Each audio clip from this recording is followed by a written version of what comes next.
Hello. അപ്പോൾ നിങ്ങൾ ഏത് പള്ളിക്കാരാ? ഞങ്ങൾ നിർണഭദ്രാസനത്തിന്റെ ഏറ്റവും കിഴക്കറ്റത്തുള്ള മല്ലപ്പള്ളിയിൽ നിന്ന് പുന്നവേലി എന്ന സ്ഥലമുണ്ട്. അവിടെ പുന്നവേലി സെന്റ് ജോൺസ് എന്ന പള്ളിയിലാണ് ഞങ്ങൾ ഇരിക്കുന്നത്. അപ്പോൾ നിങ്ങൾ യുവജനങ്ങൾ അപ്പോൾ എത്ര വർഷമായി നിങ്ങളുടെ പള്ളിയിൽ നിന്ന് ഈ ഒരു പദയാത്രയ്ക്ക് പോകുന്നത്? ഞങ്ങളൊരു ഓർമ്മ വെച്ച കാലം മുതൽ ഞങ്ങൾ സത്യം പറഞ്ഞാൽ പള്ളിയുടെ ഒരു ഭാഗമാണ്. നമ്മൾ എല്ലാ വർഷവും പള്ളിയുടെ പെരുന്നാൾ പോലെ അല്ലെ പള്ളിയിലെ മറ്റ് കല്ലിട്ട പെരുന്നാൾ പോലെ ഒരു സംഭവം തന്നെയാണ് പെരുന്നാൾ പദയാത്ര. ഒരുപക്ഷെ ഞങ്ങളിപ്പോൾ എന്തായാലും ഒരു 15 വർഷത്തിൽ കൂടുതലായി ഞങ്ങൾ നടക്കുന്നു. അപ്പോൾ ഉറപ്പായിട്ടും 1980 ആരംഭിച്ച ഞങ്ങളുടെ പള്ളിയിൽ നിന്ന് തന്നെ വന്നൊരു തുടക്കമാണിത്. അപ്പം ഏകദേശം ഒരു 20-40 വർഷത്തോളം ഞങ്ങളുടെ പള്ളിയിൽ നിന്ന് പരമ്പരാത്തിൽ വരുന്നത്. നിങ്ങളുടെ ഇപ്പം യുവജനങ്ങൾ എന്ന നിലയിൽ നിങ്ങൾ പദയാത്രയിൽ ഇങ്ങനെ കുറെ വർഷമായി പോകുന്നത് നിങ്ങൾ തന്നെ പറഞ്ഞു. നിങ്ങളുടെ ഒരു അനുഭവം എന്താണ് ഈ ഒരു പരമല പദയാത്രയെ കുറിച്ച്? ഞങ്ങൾ ഇപ്പം എന്താ പറയുക 15 വർഷമായി ഞങ്ങൾ നടക്കുന്നു. അപ്പം ഓരോ വർഷം നടക്കുമ്പോഴും നമ്മൾ വിചാരിക്കുന്നത് ഇപ്പം മല്ലപ്പള്ളി വരെ ചെല്ലും, പിന്നെ വണ്ടിയെ കയറാം, അല്ലെ ചെങ്ങന്നൂർ വരെ ചെല്ലും വണ്ടിയെ കയറാം. പക്ഷേ എല്ലാ വർഷം തുടക്കം നമ്മൾ വിചാരിക്കും ഇപ്പം അടുത്ത വണ്ടിയെ കയറാം. പക്ഷേ ദൈവം നമ്മളെ നടത്തി പരുമല വരെ എത്തിച്ച് ആ കപതങ്ങൾ കയറി മുത്തുക എന്നുള്ളൊരു ഒരു ആഗ്രഹം നമ്മുടെ ആയിരിക്കും. പക്ഷെ എത്താറാകുമ്പോൾ ഭയങ്കര എനർജിയാണ്, നമുക്ക് അങ്ങ് എത്തും. പക്ഷെ എന്നാൽ പ്രാർത്ഥന ചെയ്യുമ്പോഴത്തേ നമ്മൾ ശ്രുതിതാവും. പുണ്യപിതാവിന്റെ മധ്യസ്ഥത. പ്രത്യേകിച്ചൊരു കാര്യം പറയാനുള്ളത് ഈ പള്ളിയുമായിട്ടുള്ള ബന്ധമാണ്. ഈ 15 വർഷമായിട്ട് നമ്മൾ ഈ പള്ളി വരുന്നു, ഇവിടെ നമുക്ക് അതിനുള്ള സൗകര്യങ്ങൾ തരുന്നു. ഇവിടുത്തെ പ്രസ്ഥാനക്കാർ നിങ്ങളാണെങ്കിലും വളരെ വളരെ സഹകരണത്തോടെ പ്രവർത്തിക്കുന്നു. അതിനൊക്കെ നന്ദിയുണ്ട്. ഈ വർഷത്തെ ഞങ്ങളുടെ ഓർമ്മ കാലം മിക്കവാറും 40 വർഷം ബന്ധമുണ്ട് നമ്മൾ ഈ പള്ളിയുമായിട്ട്. വളരെ സന്തോഷം നിങ്ങളിൽ നിന്ന് ഈ അനുഭവങ്ങൾ കേൾക്കുവാനും നിങ്ങളുടെ പള്ളിയെ കുറിച്ചാണെങ്കിലും ഒക്കെ. അപ്പോൾ എല്ലാവിധ പ്രാർത്ഥന ആശംസകളും കുറ്റപ്പുഴ പള്ളിയുടെ പേരിലും യുവജന പ്രസ്ഥാനത്തിന്റെ പേരിലും നിങ്ങളോട് അറിയിക്കുന്നു. Thank you. ശരി. ഇന്ന് നമ്മോടൊപ്പം ഇവിടെ എത്തിച്ചേർന്നിരിക്കുന്നത് ബഹുമാനപ്പെട്ട ബബിൻ ബാബു അച്ഛനാണ്. പുന്നവേലി സെന്റ് ജോൺസ് ഇടവക വികാരിയാണ്. അപ്പോൾ നമുക്ക് അച്ഛനിലേക്ക് കിടക്കാം. അച്ഛ, പുന്നവേലി പള്ളിയെക്കുറിച്ച് ഒരു 2 വാക്ക്. ദൈവതിരുനാമം മഹത്വപ്പെടുമാറാകട്ടെ.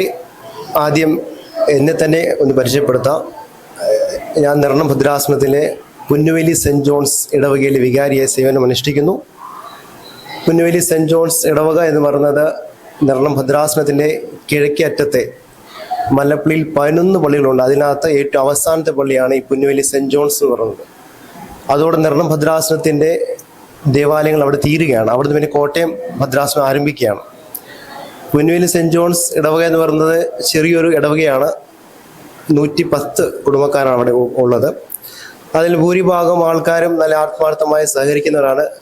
കൂടുതൽ പേരും കൃഷിക്കാരാണ്. പക്ഷേ ദേവാലയവുമായിട്ട് ചേർന്ന് പ്രവർത്തിക്കുന്ന ഒരു ഇടവകയാണ്. അതിൻ്റെ ഉദാഹരണമാണ് 2025 ജൂൺ മാസത്തിൽ ദേവാലയം നവീകരിച്ച് അതിൻ്റെ കൂദാശ പൂർത്തീകരിക്കുവാൻ സാധിച്ചത്.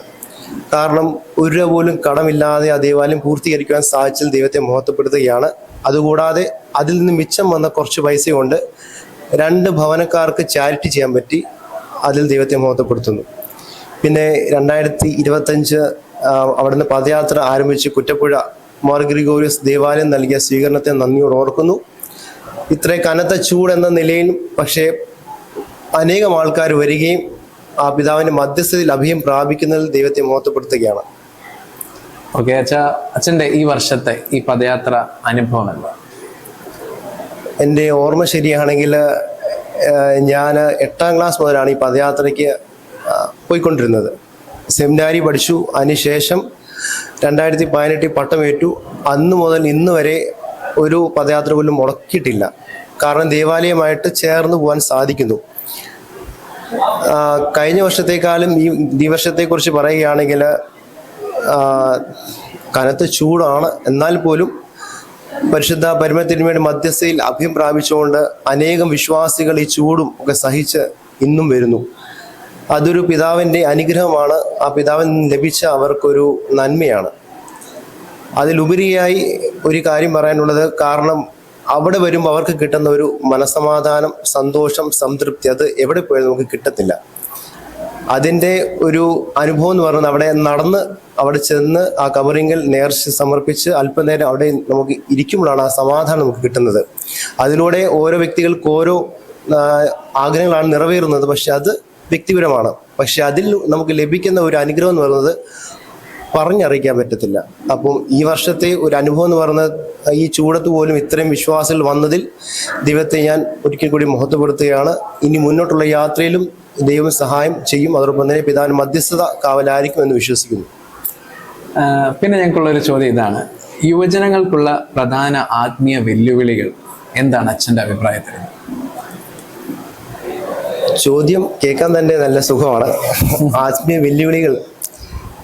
പുന്നുവേലി ദേവാലയത്തിൽ ഞാൻ 2024 ചാർജ് എടുക്കുമ്പോൾ യുവന പ്രസ്ഥാനത്തിൽ അവിടെ ഒരു 30-35 പിള്ളേർ അടുത്തുണ്ടായിരുന്നു. മീറ്റിംഗ് ഒന്നിച്ച് വിളിക്കുമ്പോൾ ഇപ്പോഴത് 10-15 ആയിട്ടുണ്ട്. കാരണം പലരും ആത്മീയമായിട്ട് അകന്നു പോയതല്ല, ദേവാലയമായിട്ട് ചേർന്ന് പ്രവർത്തിക്കാൻ ആഗ്രഹിക്കുന്നു. പക്ഷേ ഇന്നിൻ്റെ ലോകത്ത് അത് അവർക്ക് നടക്കുന്നില്ല. കാരണം എൻ്റെയൊക്കെ ചെറുപ്പത്തിൽ ഞാൻ പറഞ്ഞു കഴിഞ്ഞാൽ രാവിലെ 7 മണിക്ക് പപ്പയും മമ്മിയും രാവിലെ പള്ളിയിലേക്ക് പോകും. പിന്നെ വീട്ടിലിരുന്നിട്ട് കാര്യമൊന്നുമില്ല. അപ്പോൾ അവർ രാവിലെ പറയും പള്ളി രാവിലെ പൊക്കോളാൻ പറയും. പക്ഷേ ഇന്നിൻ്റെ ലോകത്ത് ഏറ്റവും വലിയ വെല്ലുവിളി എന്ന് പറയുന്നത് പുതിയ തലമുറയ്ക്ക് ദേവാലയമായിട്ട് ചേർന്ന് പ്രവർത്തിക്കാൻ പറ്റുന്നില്ല. അത് കാരണം എന്താണെന്ന് ചോദിച്ചാൽ അതിന് പല കാരണങ്ങളുണ്ട്. ചിലപ്പം അവർക്ക് കിട്ടുന്ന തിക്ത അനുഭവങ്ങളാകാം, അല്ലെങ്കിൽ ദേവാലയത്തിൽ നിന്ന് അവർ പ്രതീക്ഷിക്കുന്ന കാര്യങ്ങൾ ലഭിക്കാതെ വരുമ്പോൾ അവർക്കുണ്ടാകുന്ന ഒരു മനോഭാവമാകാം. പക്ഷെ അതൊന്നും ആകാതെ ദൈവം നൽകുന്ന ആയുസ്സാണ് നമ്മുടെ ജീവിതം എന്ന് മനസ്സിലാക്കി അതിന് കൂടുതൽ വിശുദ്ധിയോടെ ജീവിപ്പാൻ ഇനിയുള്ള ദിവസങ്ങൾ ഇടയാകട്ടെ. അതിന് നമ്മുടെ പുരോഹിതന്മാർക്ക് നേതൃത്വം നൽകുവാൻ ദൈവം അനുഗ്രഹം നൽകട്ടെ എന്ന് ആശംസിക്കുകയും പ്രാർത്ഥിക്കുകയും ചെയ്യാണ്. പ്രധാന വെല്ലുവിളി എന്ന് പറയുന്നത് ദേവാലയമായി അവർക്ക് അടുക്കാൻ പറ്റുന്നത്. കാരണം അവർ ഉള്ളിൽ ഇരിക്കുന്ന ചിന്ത എന്ന് പറയുന്നത്, ഒരു ഉദാഹരണം പറഞ്ഞാൽ കഴിഞ്ഞ ഞായറാഴ്ച യൂത്തിന് മീറ്റിംഗ് കൂടിയപ്പോൾ ഒരു കുഞ്ഞെന്നോട് ചോദിക്കുകയുണ്ടായി, why should I come to church and what I am getting? എനിക്ക് എന്ത് കിട്ടുന്നു, ഞാൻ എന്തുകൊണ്ട് വരണം? അത് ചോദിക്കുന്ന ചോദ്യത്തെ ശരിയാണ്. ആ കുട്ടി പറഞ്ഞ്, ഞാൻ ഇവിടെ വന്നാൽ രാവിലെ എന്നും നടക്കുന്ന കുർബാന എന്നും ചൊല്ലുന്നു, അച്ഛൻ ചൊല്ലുന്നു, അവസാനം അച്ഛൻ മീറ്റിംഗ് വിളിക്കുന്നു, പ്രസംഗിക്കുന്നു, ഞങ്ങൾ വീട്ടിൽ പോകുന്നു. പക്ഷെ ജസ്റ്റ് അവിടെ വന്നിട്ട് അവർക്ക് എന്ത് ലഭിക്കുന്നു എന്നുള്ളത് ഒരു വെല്ലുവിളിയാണ്. കാരണം അവിടെ വന്ന് ലഭിക്കുന്ന അനുഗ്രഹം ആർക്കും പറഞ്ഞറിയിക്കാൻ പറ്റത്തില്ല. അത് അവർ അനുഭവിച്ചറിയണം. അതിന് പുതിയ തലമുറയ്ക്ക് സാധിക്കട്ടെ എന്ന് ആശംസിക്കുകയും പ്രാർത്ഥിക്കുകയാണ്. ഇതുപോലൊരു അവസരം ഒരുക്കി തന്ന യുവന പ്രസ്ഥാനക്കാരോട് നന്ദിയും സ്നേഹവും അറിയിക്കുകയാണ്. കുറ്റപ്പുഴ യുവന പ്രസ്ഥാനത്തിന് എല്ലാവിധ ആശംസയും നേർന്നോടെ നിർത്തുന്നു. ദൈവം അനുഗ്രഹിക്കട്ടെ. ഞങ്ങളുടെയും എല്ലാവിധ പ്രാർത്ഥന ആശംസകൾ അച്ഛനും നേരും.